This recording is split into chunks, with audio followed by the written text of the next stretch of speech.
terre d'eau. La gadoue, les marais, les mangroves, les sables mouvants, les lagunes, les tourbières, les lacs, les deltas, les vasières, les palus. Une zone humide, en fait, c'est quoi? Je verrais comme ça, j'ai plutôt une image de marais. Pas grand-chose. Les vaches, quoi. Le lac. Ça m'évoque les vaches qu'il y a au bord du lac. Les scientifiques estiment que 64% des zones humides de la planète ont disparu depuis 1900. Bien qu'elles ne couvrent qu'environ 6% de la surface terrestre, 40% de toutes les espèces végétales et animales vivent ou se reproduisent dans les zones humides. Comment l'homme a-t-il appris à vivre dans ce milieu a priori hostile et en constante évolution? Quels enjeux représentent-elles à l'heure du réchauffement climatique, de l'urbanisation massive et de l'écotourisme? À travers le récit de femmes et d'hommes passionnés, découvrons ensemble ces terres d'eau.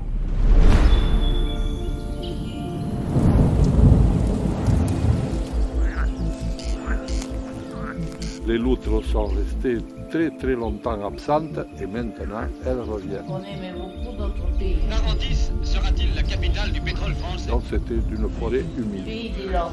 Elle est devenue forêt. C'est un territoire qui est longtemps considéré comme désolé, sablonné. À la découverte d'une région des Landes. Dans les mortels marécages de la Mélancolie. C'est la fille des marais. C'est elle qui l'a tué.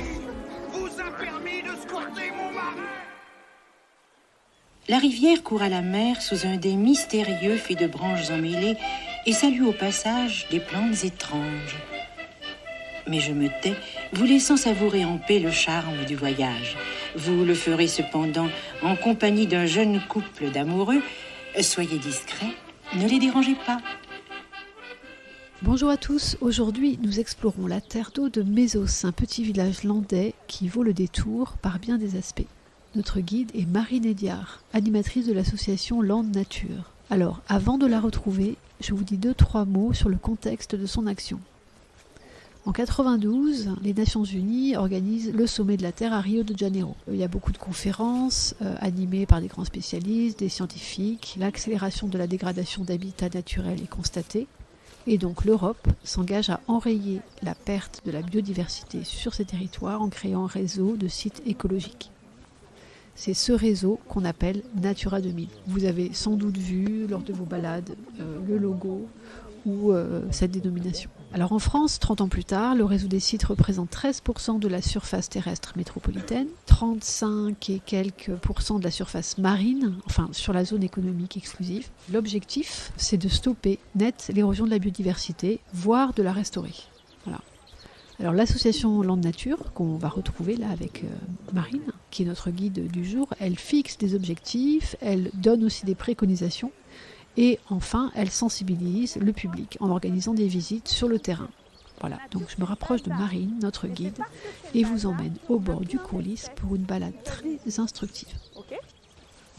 Donc là on est au bord d'un cours d'eau, donc l'Aunesse ou le Courlis, et vous avez autour de ce cours d'eau ce qu'on appelle une forêt-galerie. Alors là, sur le passage, elle n'est pas très galerie parce que justement, il y a pas mal d'arbres qui sont tombés. Mais je vous engage à faire la descente en canoë qui est plus en aval. Printemps ou cet été, là, c'est un peu limite, mais voilà.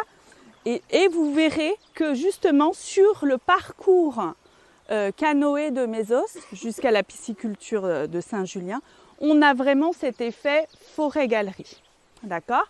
Cet effet forêt-galerie, elle est notamment, il est fait par les aulnes. D'accord ? Donc ici, les arbres de milieu humide, les arbres de bord de cours d'eau qui sont là naturellement dans les Landes, c'est bien simple, il y en a deux. Il y a le chêne pédonculé et l'aulne glutineux. D'accord ? Après, il y a le saule qui pousse dans les zones humides, qui va pousser très bien d'ailleurs. Mais voilà, toutes les autres essences, en fait, elles ne sont pas là naturellement. Alors, il y a le houx, l'aubépine, le chèvrefeuille, etc. Tous les arbustes qui font faire le sous-bois. Mais en essence arborée, les essences de milieu humide landaise, c'est pas compliqué à s'en souvenir. Voilà, il y en a 3. Le chêne pédonculé, l'aulne glutineux et le saule. Alors, on va se mettre à marcher avant de parler des espèces qui y habitent. Donc à votre gauche, vous aurez le cours d'eau et à votre droite, vous avez ce qu'on appelle la gouttière, donc vraiment la zone la plus humide, la forêt marécageuse. Ok ? Et là, vous allez voir ce qu'on appelle le bazar.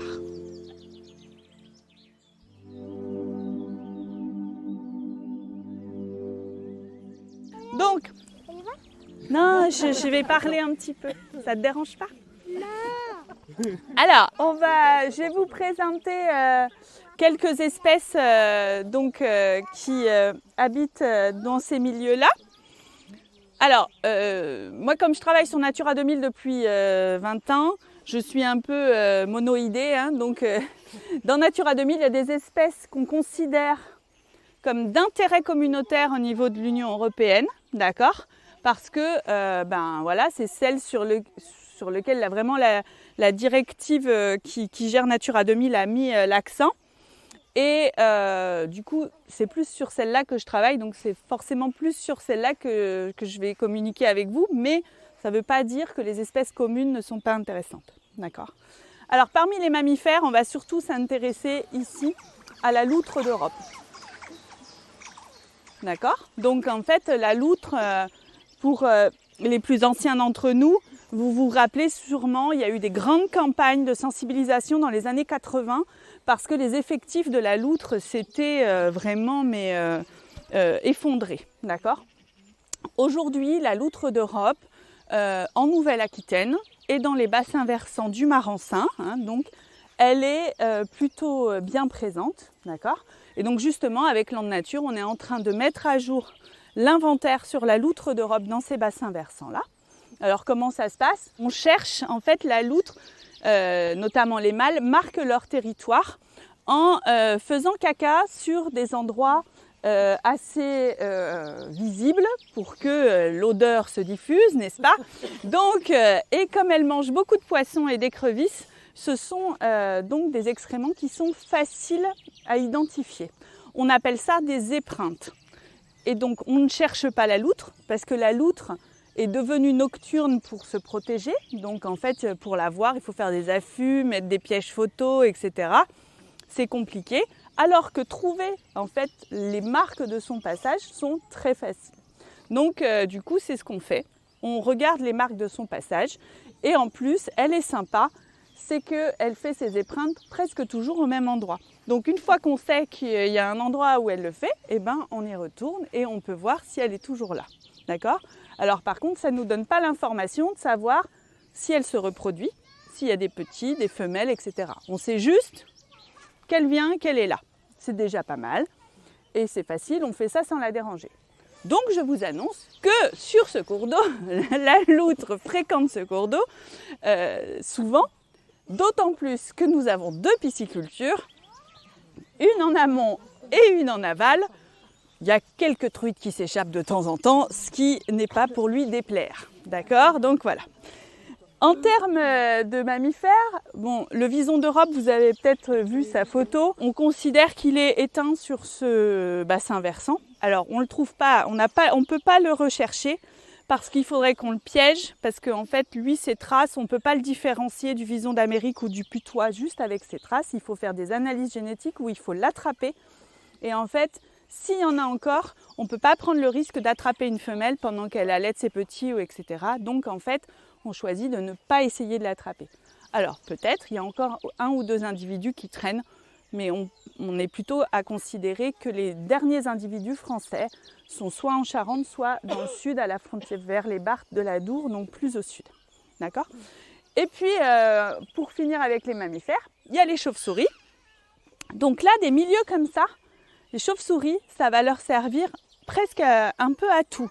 C'est-à-dire à se déplacer, puisque les chauves-souris se déplacent avec un sonar, donc elles suivent en fait les zones feuillues des bords de cours d'eau, à manger parce qu'elles vont trouver beaucoup d'insectes. Toutes les chauves-souris françaises sont insectivores, elles ne mangent que des insectes, moustiques, papillons de nuit, araignées, etc. Donc les moustiques, ça fait partie de son régime alimentaire plus. Donc soyez heureux de voir des chauves-souris sur le territoire. Et puis elle va aussi trouver des gîtes pour les chauves-souris forestières, des gîtes de repos. D'accord ? Pas du tout des gîtes d'hivernation, mais en tout cas, elle va y trouver des gîtes de repos. Ces forêts-galeries de feuillus au milieu du pin maritime, ça fait vraiment des zones de déplacement et des zones d'alimentation, parce qu'il y a beaucoup plus, dans toutes ces zones humides, il y a beaucoup plus d'insectes que dans les zones sèches du plateau, notamment les zones sèches de pin. Ces forêts-galeries, ce sont ce qu'on appelle des cœurs de biodiversité, où en fait toute la biodiversité se concentre. On l'a bien entendu dans la bande-annonce tout à l'heure, que les zones humides en fait concentraient une grosse partie des espèces, et c'est le cas dans ce système, cet écosystème. D'accord ? Parce que même si je vous ai dit que le cours d'eau n'était pas une zone humide, ça fait partie d'un système global humide.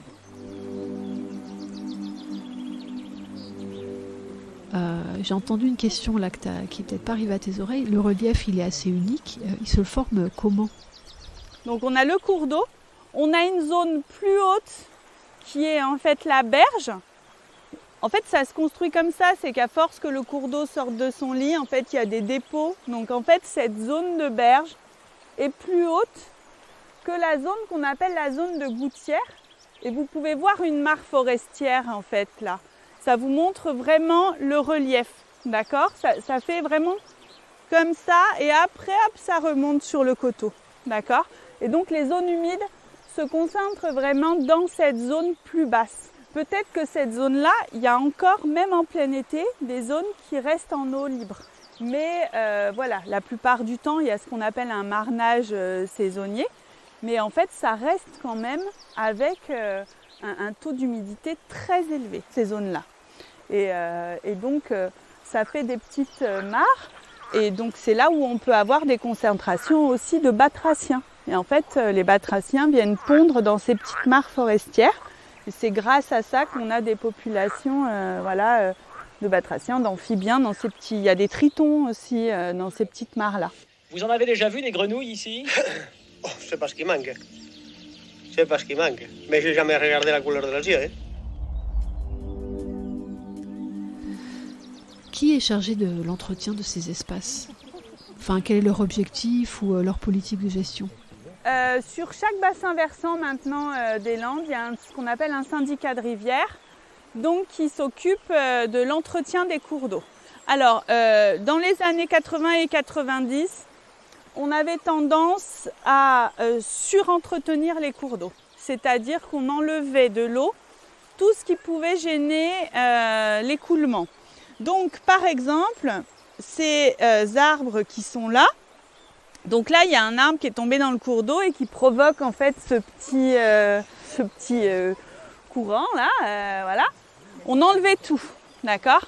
Et ici, on est dans un milieu très sableux. Et du coup, le sable se déposait de façon uniforme au fond du cours d'eau. Et comme il n'y avait pas du tout de différence, on était dans un milieu très homogène, on a perdu énormément de diversité de ce qu'on appelle des habitats pour le peuplement piscicole, pour les poissons. Et donc, il y a eu des chutes de quantité et de diversité en poissons. D'accord ?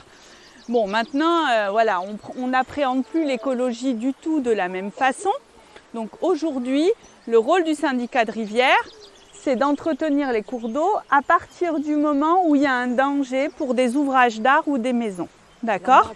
Voilà, l'embâcle qui va mettre en danger la pile du pont, qui va provoquer une érosion à un endroit où il y a un bâtiment, par exemple, etc. Quand c'est comme ici, là, en fait, il n'y a aucun intérêt à enlever cet arbre, puisqu'en fait, il gêne personne. Alors, les cours d'eau sableux des Landes, comme justement c'est du sable, ils sont vraiment vivants. D'accord ? Il va y avoir des zones d'érosion naturelle. Alors, de temps en temps, ces zones d'érosion naturelle sont accélérées par l'humain, justement parce qu'on a trop nettoyé une zone, parce qu'il y a eu du drainage ou parce qu'on a construit quelque chose. Mais de toute façon, quand bien même on ne l'accélère pas, voilà, cet arbre par exemple, si ça continue, il va tomber. D'accord ? Donc comme il va tomber, il va provoquer donc comme ici, hein, ici certainement qu'il y avait un arbre ici qui est tombé et du coup ça érode et donc le cours d'eau méandre naturellement. Alors ici le courlis est assez large, mais dans les têtes de bassin versant, les cours d'eau sont très encaissés et en fait ils méandrent au fur et à mesure que les arbres tombent. Ça fait partie de la vie du cours d'eau. Et donc quand les arbres tombent, on peut se dire zut, il y a encore un arbre qui est tombé. Mais c'est intéressant aussi parce que ces forêts, comme je vous l'ai dit, ce sont des forêts galeries. Donc des fois, pendant plusieurs kilomètres de suite, il y a très peu de lumière sur le cours d'eau. Parce qu'en fait, ça fait un plafond végétal. Donc quand il y a un trou comme ça, qu'il s'est fait soit par l'homme ou soit naturellement parce qu'un arbre est tombé, tout de suite, vous allez vous approcher, mais pas tous en même temps. Et faites attention parce que il n'y a pas forcément de la terre sous les feuilles. Hein. Vous vous approcherez, vous allez regarder. Vous allez voir qu'on a des herbiers aquatiques qui se développent dans cette zone ensoleillée. Donc ça, ce sont des herbiers naturels qu'on trouve naturellement dans les Andes. Ça s'appelle la calitriche. Et en fait, le fait que ces herbiers se développent dans le cours d'eau, ça montre la qualité du cours d'eau et sa diversité. Et du coup, je vous ai expliqué qu'il y avait des espèces qu'on considérait comme d'intérêt communautaire au niveau de l'Europe. Il y a aussi des formations végétales, ce qu'on appelle des habitats d'intérêt communautaire. À partir du moment où les cours d'eau landais, sableux présentent ce genre d'herbier, on les considère comme ayant un intérêt particulier au niveau de l'Europe. Est-ce que les billes d'eau, c'est des espèces un peu... Les lentilles d'eau. Alors, les lentilles d'eau, ce n'est pas une espèce exotique envahissante. On va en reparler des espèces exotiques envahissantes un peu plus loin. Alors, les lentilles d'eau ne sont pas une espèce exotique envahissante, mais par contre, elles peuvent perturber l'hydraulique de certains milieux quand elles se développent trop. Après, les lentilles d'eau, généralement, elles se développent pendant une période assez courte et après, elles disparaissent aussi vite qu'elles sont venues. D'accord ? Allez, on continue, on va essayer de trouver des épreintes de loutre.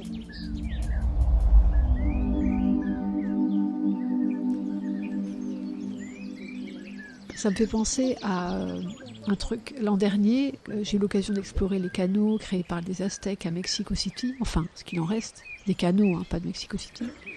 Et là-bas, comme dans beaucoup de régions humides, il y a un grand scandale lié à l'introduction d'espèces envahissantes. Enfin, pour ne pas dire invasives. Ici, qu'en est-il ? Il y a beaucoup de discussions entre les écologues sur les espèces exotiques envahissantes. Est-ce qu'on doit les laisser se développer finalement et attendre qu'elles s'équilibrent dans le milieu ? Ou est-ce qu'il faut qu'on dépense de l'argent public et de l'énergie à les arracher, à les enlever ? Déjà, la première chose, c'est d'arrêter de les mettre dans le milieu. Donc, il y a vraiment des espèces qui sont très envahissantes, notamment des espèces aquatiques. Donc on parlait avec, en aparté là, des jussies exotiques, du mériophile du Brésil. Pas d'autre moyen pour en venir à bout, c'est les pieds dans la vase et à la main que la jussie est arrachée le long des cours d'eau. Une tâche particulièrement laborieuse et physique qu'il faut renouveler chaque été pour limiter sa propagation. Comme on est sur des herbiers assez gros. Et donc ça, c'est très très envahissant. Et en fait, ce qui se passe, c'est que généralement, on s'occupe des espèces exotiques envahissantes, soit parce qu'elles menacent une zone avec un enjeu écologique fort, d'accord, soit parce qu'elles posent un problème à l'usage ou à l'activité économique qui est présente. Okay ?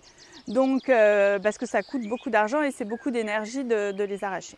Alors sur ce bassin versant, par exemple, il y a un arbuste qui se développe, qui s'appelle le baccharis ou le cotonnier d'Amérique. C'est très joli, c'est d'ailleurs pour ça qu'il a été introduit, c'est un arbuste et il tient très bien les berges, rendons-lui quand même des qualités. Sur l'embouchure du courant de Contis, le baccharis envahissait un milieu humide qui s'appelle une roselière. Donc, où il y a vraiment, dans les roselières, il y a beaucoup de reproduction d'oiseaux et le milieu en lui-même est protégé, d'accord ? Et donc, on a fait arracher les baccharis pour que le milieu de la roselière puisse continuer. Mais il faut y retourner tous les ans. Alors plus ça va, moins on a besoin d'arracher de volume. Mais si on s'arrête 2-3 ans, en fait, on revient au départ. Donc on redépense beaucoup d'argent et beaucoup d'énergie. Alors après, il y a des espèces exotiques, des espèces d'ornements qui ne sont pas très envahissantes, donc qui ne vont pas provoquer de déséquilibre, mais qui n'ont rien à faire dans les milieux. Donc là, vous pouvez voir une essence qui est très présente dans les haies, d'accord? Donc c'est le laurier, ok? Il n'a rien à faire ici, rien du tout.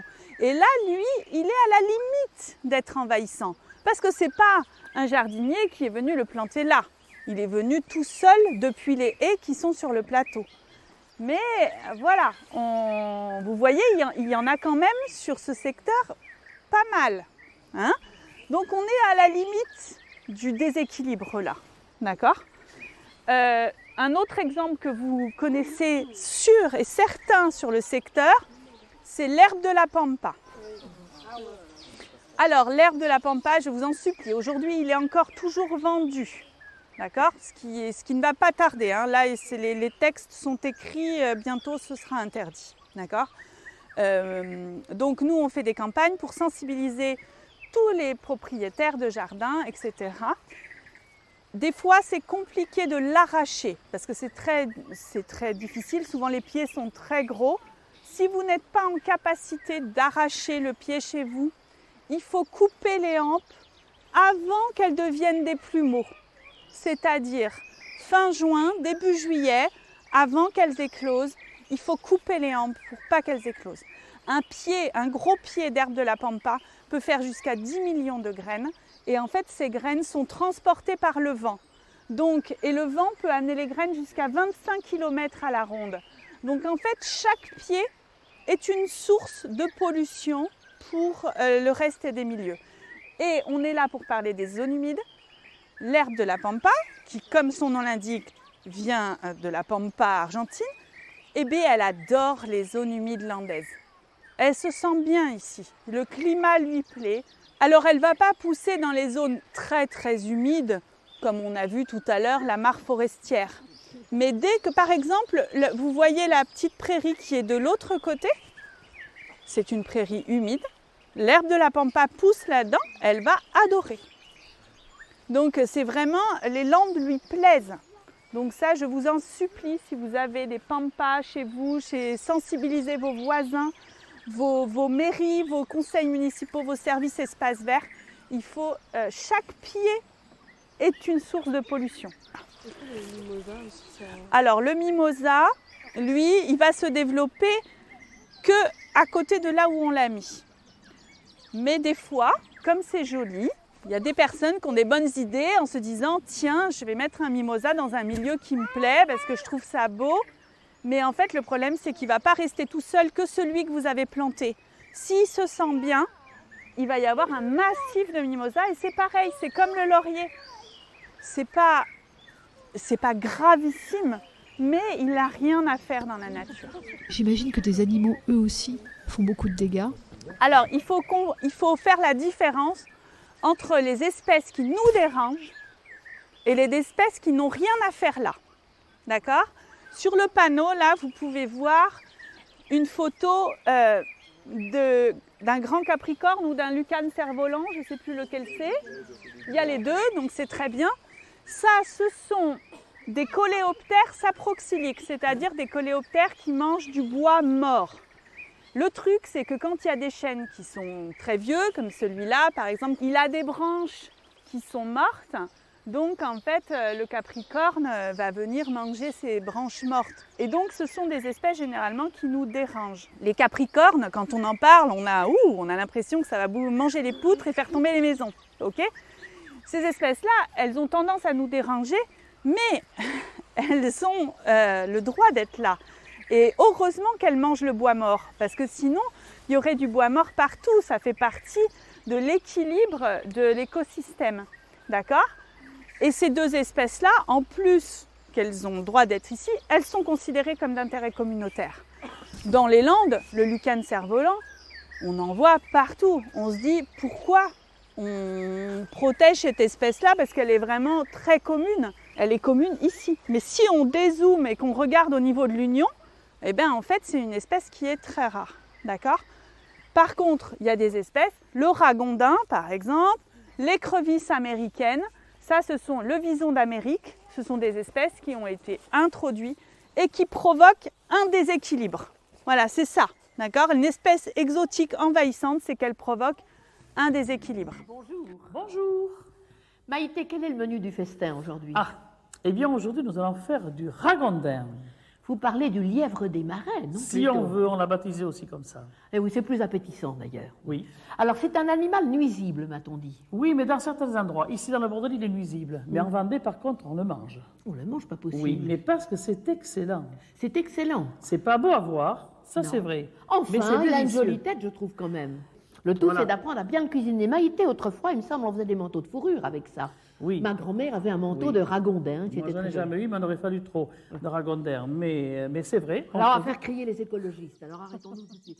Alors, le ragondin, ici, il peut faire des trous dans les berges. C'est ce que je vous disais. Il n'y a pas de pont, il n'y a pas de maison. Enfin, voilà. C'est pas grave. On s'en fiche. Après, il va provoquer quand même des problèmes dans les fossés. Et du coup, il provoque une érosion. Et donc, pour réparer cette érosion, on va devoir mettre du mécanique dans le milieu. Et du coup, on a un impact en chaîne. D'accord ? Les écrevisses américaines, elles, c'est pire parce qu'elles mangent les pompes de batraciens. Donc, elles sont responsables d'une diminution d'espèces locales. Voilà. Là, ça fait des dégâts, de toute façon.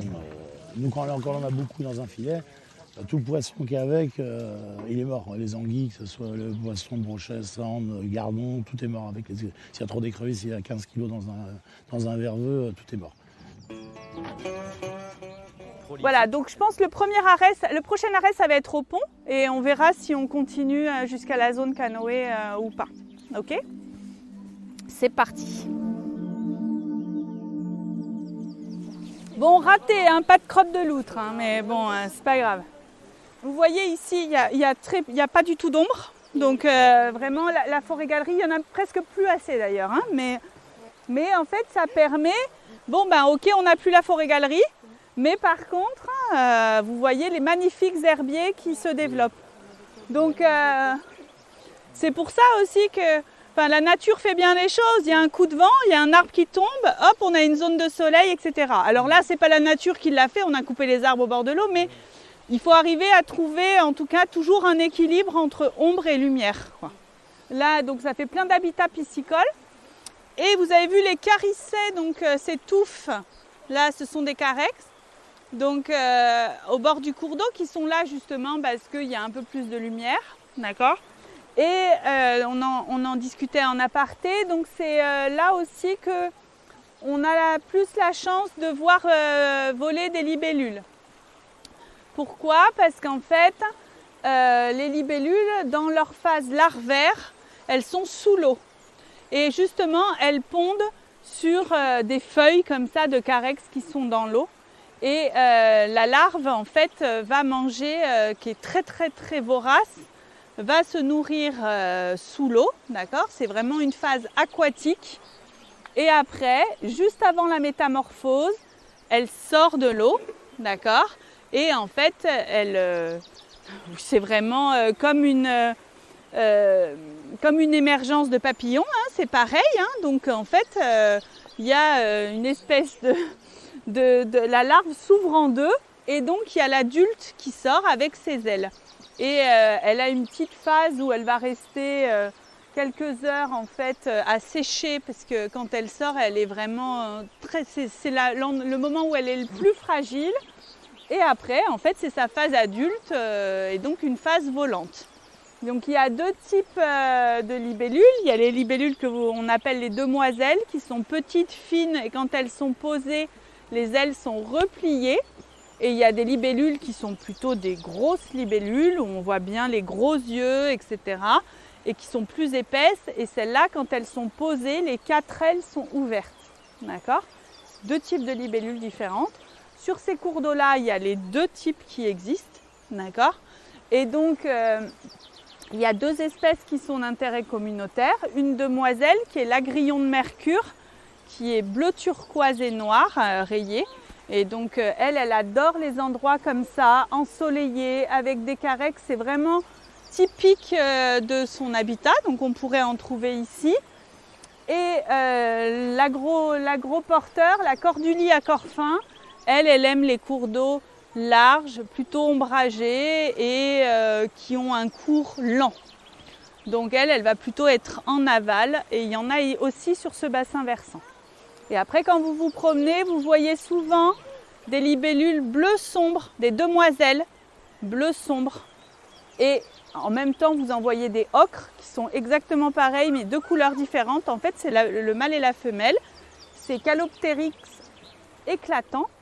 Et en fait, ça, c'est la libellule la plus commune des cours d'eau sableux des Landes. Vous la trouvez dans tous les cours d'eau du coin. Voilà. Donc, quand vous vous promenez, vous voyez une libellule bleu sombre unie. C'est elle. Voilà. Donc, elle a un nom à coucher dehors, hein, Calopteryx. Me demandez pas comment ça s'appelle, à chaque fois je me trompe. Mais voilà, c'est ça. Donc je reprends les loutres, elles adorent marquer sur ce genre d'endroit très anthropisé finalement, hein, très, très artificiel, parce qu'il y a du passage, etc. Et donc voilà, bon c'est dommage, aujourd'hui elle n'a pas marqué, mais la dernière fois que je suis venue, il y en avait, bon, c'est pas, voilà. Est-ce qu'il y a des oiseaux particuliers Alors il y a le martin pêcheur hein, qui utilise ces cours d'eau pour se nourrir. Après, vous trouverez des canards, des hérons, des cormorans aussi qui remontent les cours d'eau. Hein, parce que surtout, il y a les piscicultures. Je vous rappelle qu'il y a deux piscicultures. Une en aval, celle de Saint-Julien, et une en amont de notre départ, celle de Mésos.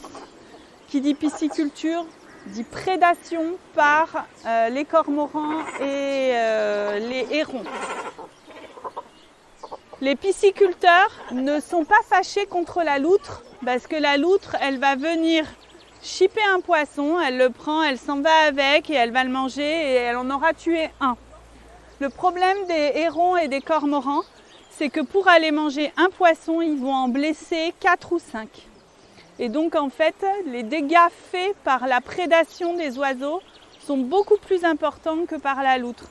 Donc les pisciculteurs se protègent beaucoup plus contre les oiseaux, ils mettent des filets.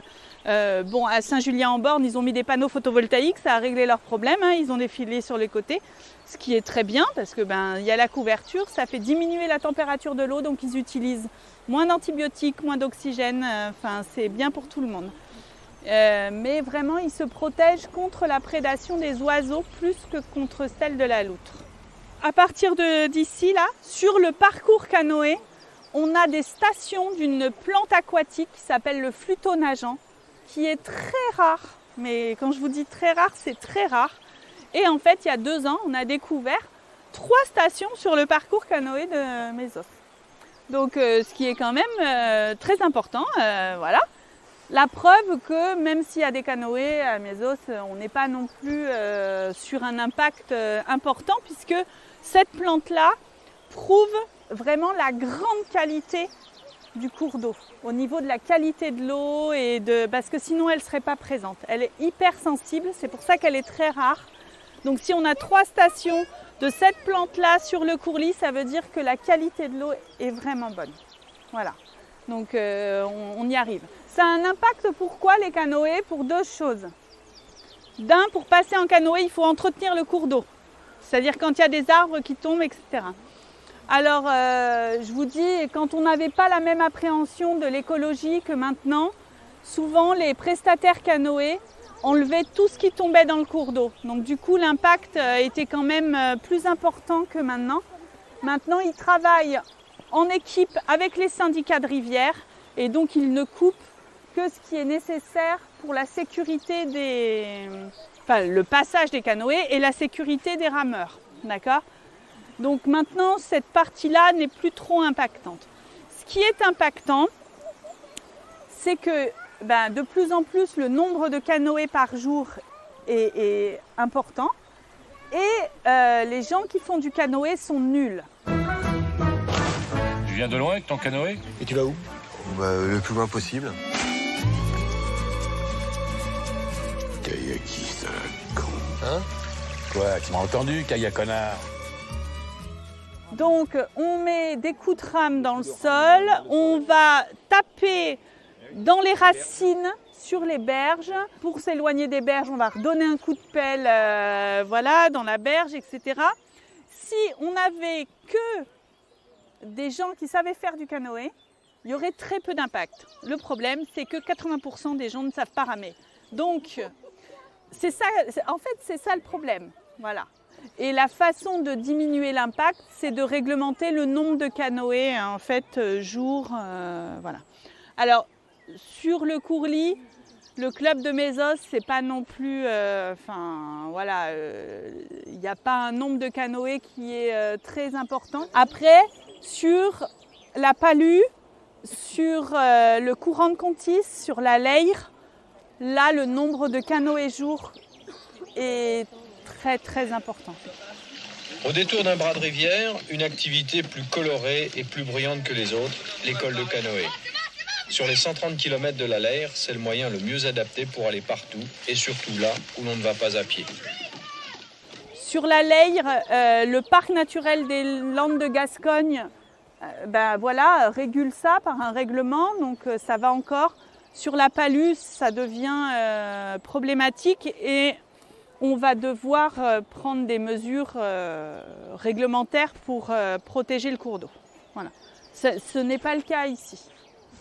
Il y a aussi une petite tortue qui existe, parce qu'on parle souvent des tortues marines, etc.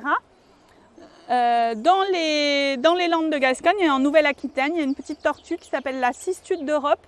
C'est une tortue d'eau et c'est une tortue locale qui est présente vraiment dans le secteur et qui aime ces zones humides-là.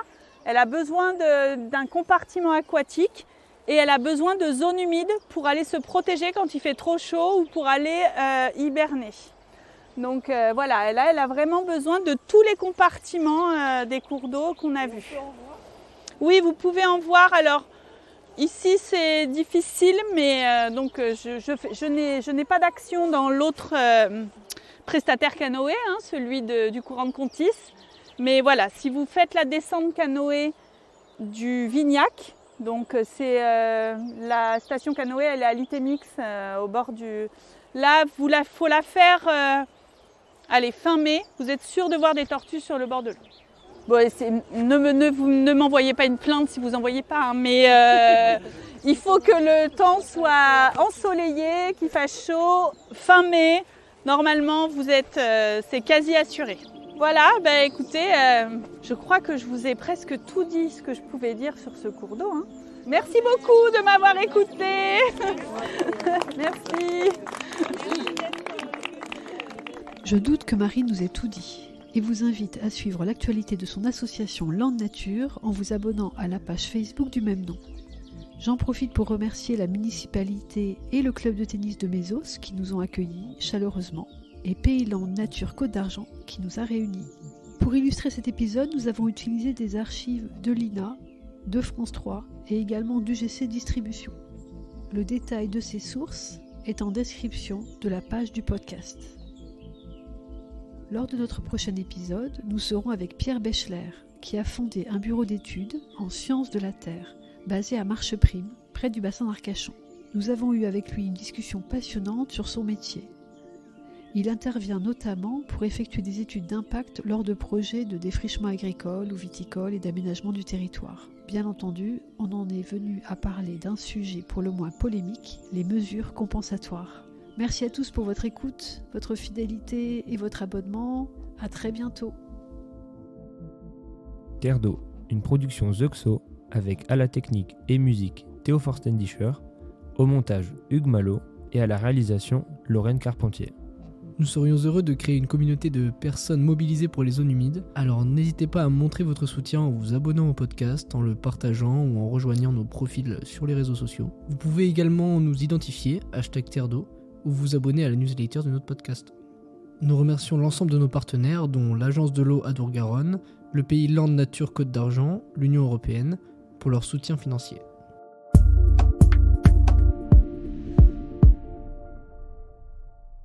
Terre d'eau.